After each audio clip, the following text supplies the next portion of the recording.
Are people afraid of you, Beth? Uh-huh. Who's afraid of you, Beth? John. Your brother. And what is your brother, why is your brother afraid of you? Because I hurt him so much. Mm-hmm. Okay. And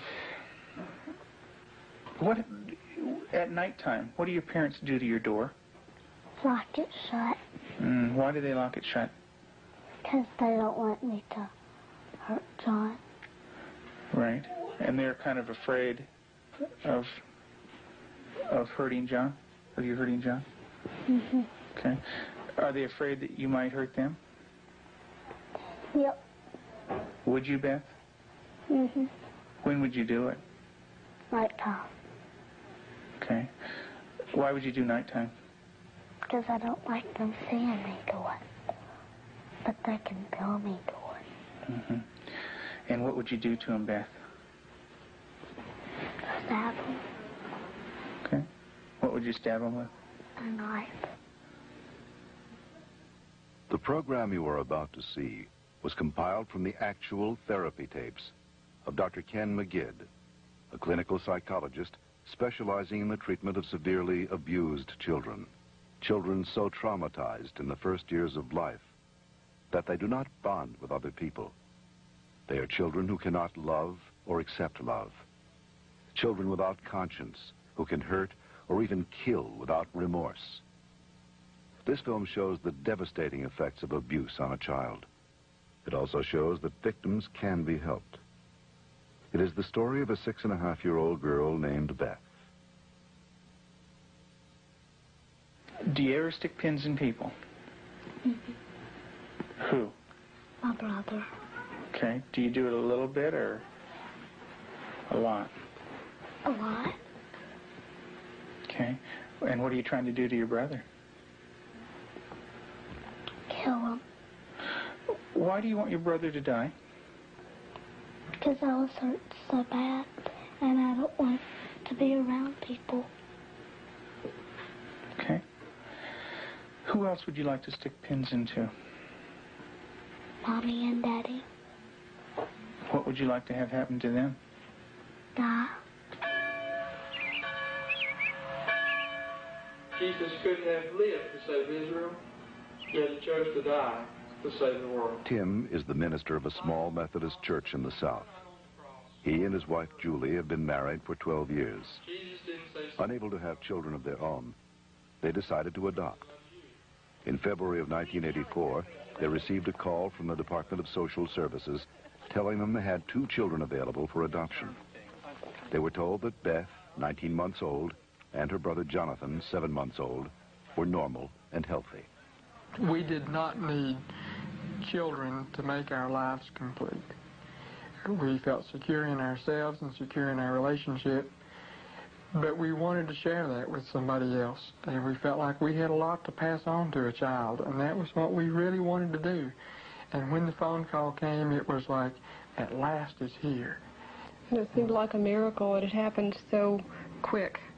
We'd heard of couples having to wait 5, 10 years on a child, and here we had 2 young children. It was like the answer to our dream. Their dream became a nightmare when they realized that Beth and Jonathan had severe emotional problems. We had the kids with us, Beth and her younger brother John, for probably a couple of months until we began to learn something about their background and their past. And when we learned it, some things seemed to fall in place about her behavior and John's behavior. From several sources, we discovered that they didn't have enough food to eat. That perhaps even Beth went all day maybe with just a box of Kick cereal. John himself was found in a bassinet with little patches of urine all over it and a dirty diaper and a couple of bottles at his feet that had curdled milk, and the back of his head was completely flat. The front of his head had bulged out, and at 7 months he couldn't raise his head, couldn't roll over. He was just had no stimulation, and we think perhaps that it happened to Beth, and it wasn't very long until she began showing some signs of perhaps even some abuse. There was a nightmare that she had, and the nightmare was about a man who was falling on her and hurting her with a part of himself. Tell me about your birth father. What was that nightmare like? When he touched my vaginas. Okay. Until it bled. Hurt it a lot until it bled. And wouldn't feed me a lot. He'd hit on me. Wouldn't be very nice to me. How old were you? 1. And in your nightmare, what happens? I get real scared. Where are you in the nightmare? What happens in the dream? I'm in the house, upstairs. And then what happens, Beth? When he comes upstairs and, hurt. How do you feel when you talk about this? Scared. Where's your birth father? What's he doing? He's right there, and there's his hand. His hand's right there. Where? Right there. You can't hardly see it because it's green. What's it touching? My vaginas. And what is your birth father doing? Hurting it. Your face looks sad. Can you tell me about that? It's crying because there's dots of the tears. Beth had endured severe neglect and abuse as a child. Her birth mother died when she was 1. Because of these early childhood experiences, Beth never developed a sense of conscience, love, or trust for anyone. The early sexual abuse by her birth father would cause her to exhibit inappropriate sexual behavior, especially toward her brother. Does your brother have private parts?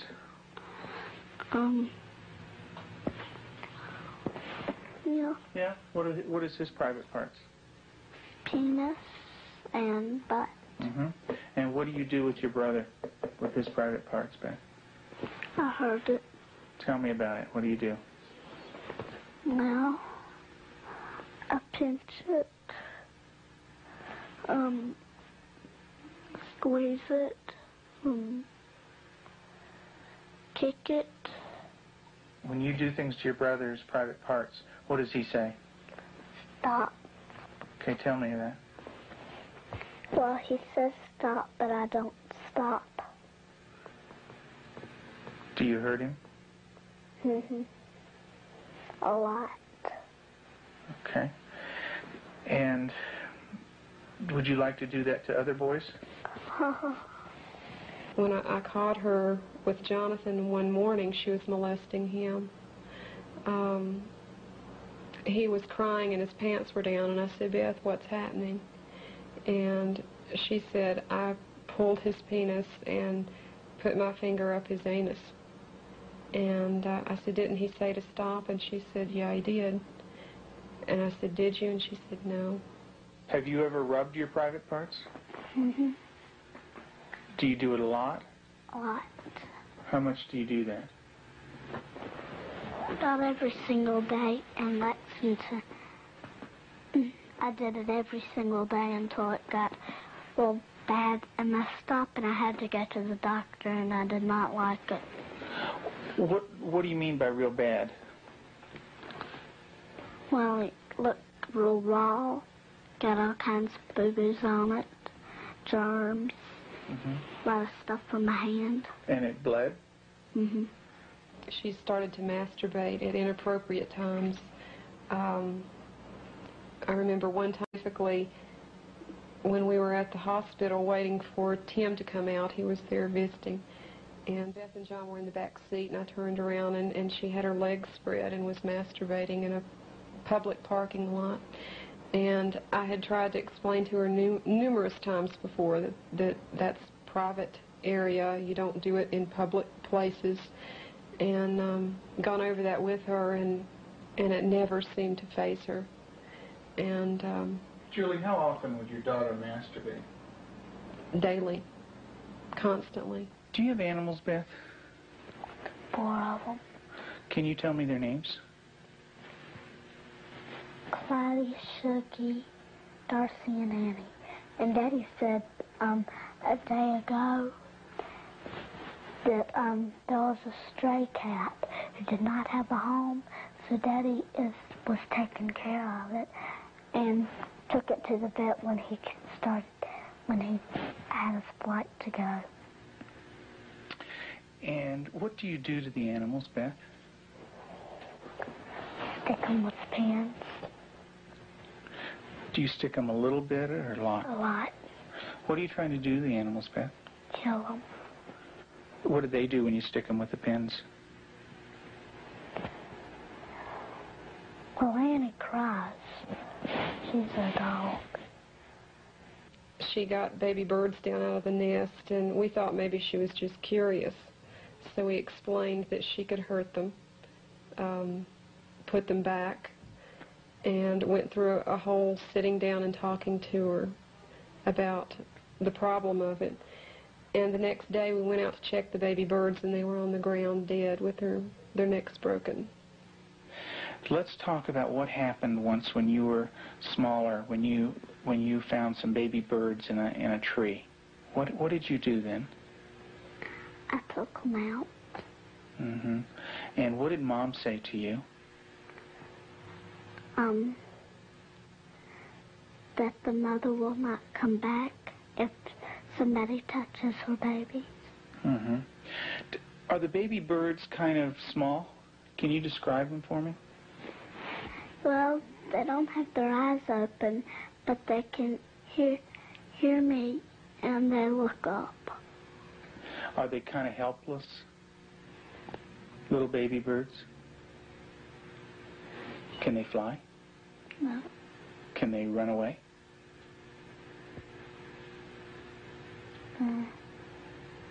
Yes. They can? Are they easy to catch or hard to catch? Hard. Yeah. Well, it's hard to remember. With the baby birds, what did you do? Took them out of the tree. And what did you do with them? Played around too rough. Also, when at the end, I picked it up and I thought it was Dad, and I came to say, Mommy, is this bird dead? And she said, she called Daddy and said, Tim, and Daddy came and, I think I remember that they said yes. Mm-hmm. And so did the little baby birds die? I don't know. You don't remember? I just remember that I remember that Mommy and Daddy saying the last bird we got was dead. Mm-hmm. Do you know what Mom said to me? She said that all of them were dead. Did you squeeze them? Did Baby Beth squeeze them? You're doing a good job, honey. Go ahead and tell me what happened. I squeezed them. And what happened? They died. But this kind of aggression at our animals and even at our brother Jonathan was beginning to grow to such an excess that our life was miserable at home. John would cry in the mornings and say his stomach hurt. For the longest time, we thought maybe this child has some problem with his intestinal area, or maybe he has allergies, and so we're trying to get all that checked out. Come to find out, Beth was coming out of her room and hitting him in the stomach. And so as a last resort, just to protect him, we had to tie our door shut. So I guess for the last 3 or 4 months now, we've had to tie her in at night, sort of barricade her. The repercussions of Beth's tragic childhood led to uncontrollable rage. Despite the love and nurturing of her adoptive parents, she took this rage out on herself, on her brother, and on them. Her acts of violence became more and more cruel and frightening. Well, I noticed several, like paring knives in the kitchen, missing. And my first thought was Beth. And I felt a little guilty about it at first. I thought, nah. But I really didn't even mention it to her. They had been gone several weeks. She was sitting at the table drawing and mentioned to me, "What do those knives look like that are gone, Mom?" And I said, "What knives, Beth?" And she said, "Weren't they kind of silver and about this big?" And I knew then, and then this little smile that's not a sweet smile, but a malicious type of smile. And I knew then, I thought, she's got them. Tell me about the knives. Where did you get them? From the drawer. And where else? Do you remember? Mm-hmm. Tell me about it. I got them from the dishwasher. What kind of knives?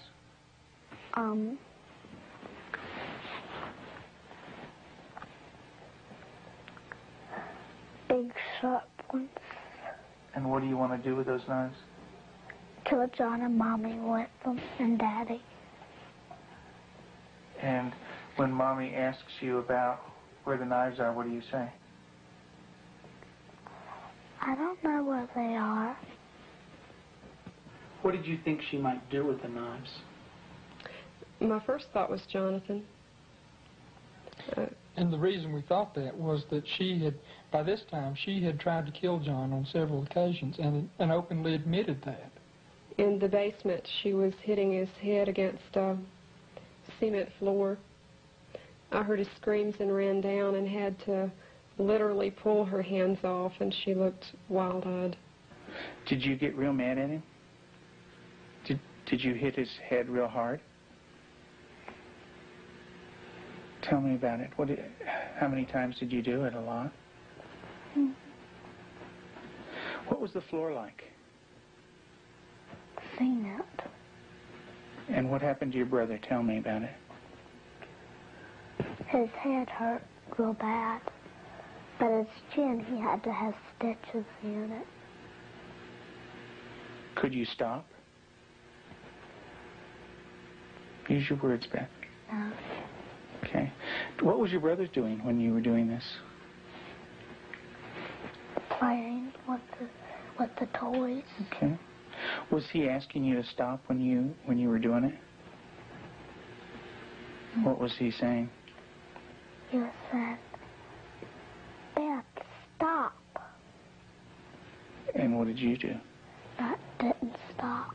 I just kept on hurting him. What were you thinking when you were doing that? Thinking of killing him. How did you stop? What made you stop? When I heard Peter walking across the kitchen. Mm-hmm. It made me stop because I thought Mommy and Daddy would come. Okay. Did Mommy come? What did she do? She sent me to my room. Okay.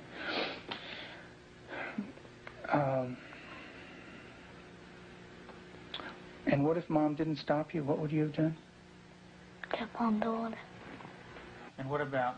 After evaluating the extent of Beth's psychological problems, Dr. McGidd felt that for the well-being of the family, Beth needed to be temporarily separated from them.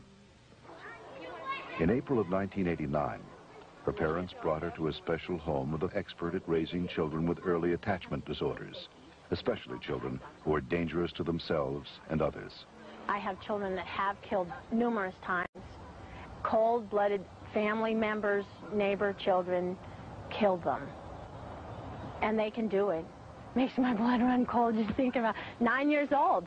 People don't think a 9-year-old is capable of cold-blooded murder, but they are.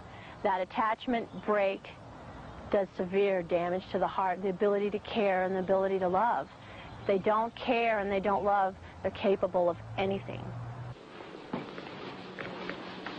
We're very strict about everything. Everything is completely monitored. We take complete control because a child who's unattached does not trust. And because they don't trust, they don't allow anybody to be boss of them.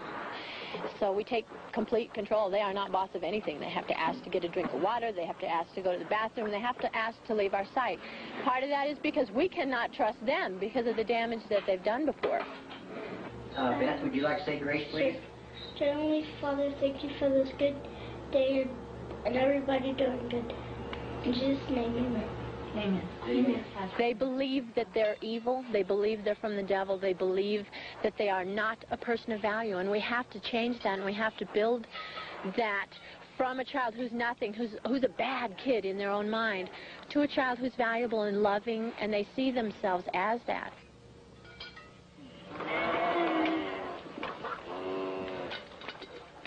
You don't have to bite this. When they do a chore well, we can say, you did a good job, you're a good worker. And then it just builds that self-esteem little by little so that they change the way that they see themselves.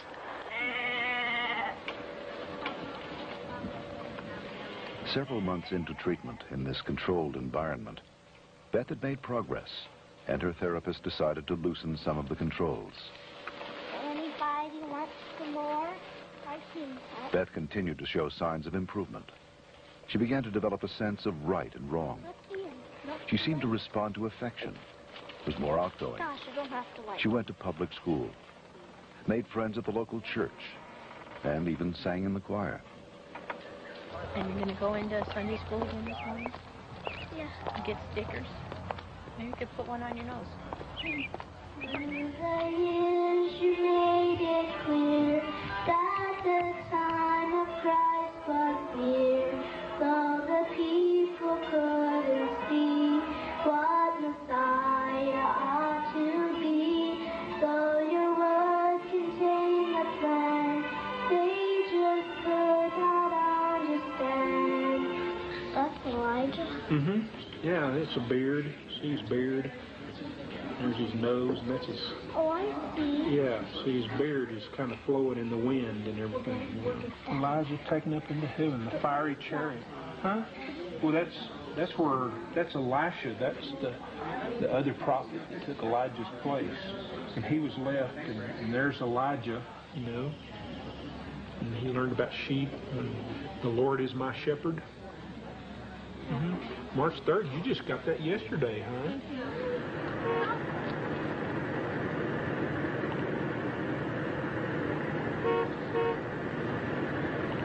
In the beginning, we couldn't trust her with anything. She was locked up at night. We had alarms on the door at night so she wasn't sneaking around doing things with the other children. We don't worry about that anymore. There's no alarm on her door at night now. She sleeps in the same room with my own daughter, and I trust her that much. She brushes the dogs, and I trust her that much. Because she has earned that trust. She's learned it. She has a heart, and she has a love inside, and she feels bad when she does something now. In the past, because she didn't have a conscience, she didn't feel anything when she did something bad. There was just no feeling there. And now she does feel bad, and it shows in her face. I believe that Beth can make it.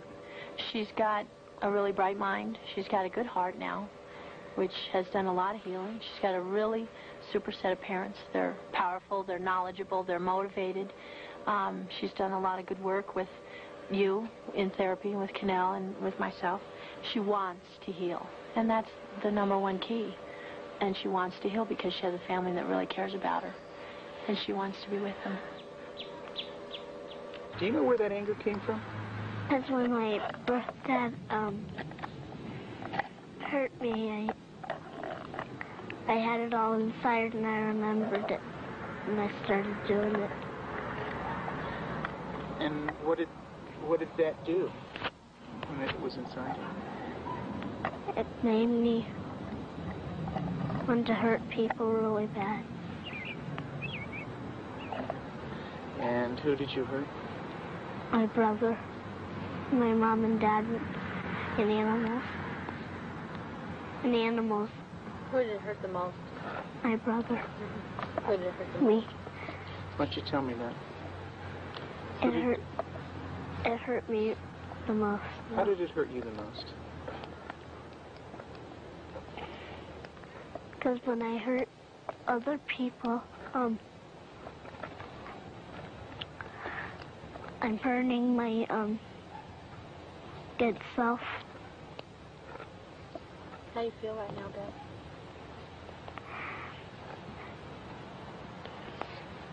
Bad. It's kind of tough to talk about, isn't it? Yeah. It is. Beth gave her last interview for this film in December of 1989.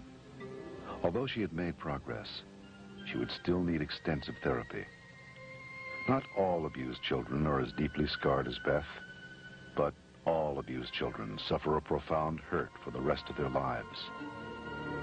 The road to recovery is long and hard for the abused child. There are more than 1 million new victims of child abuse in America every year.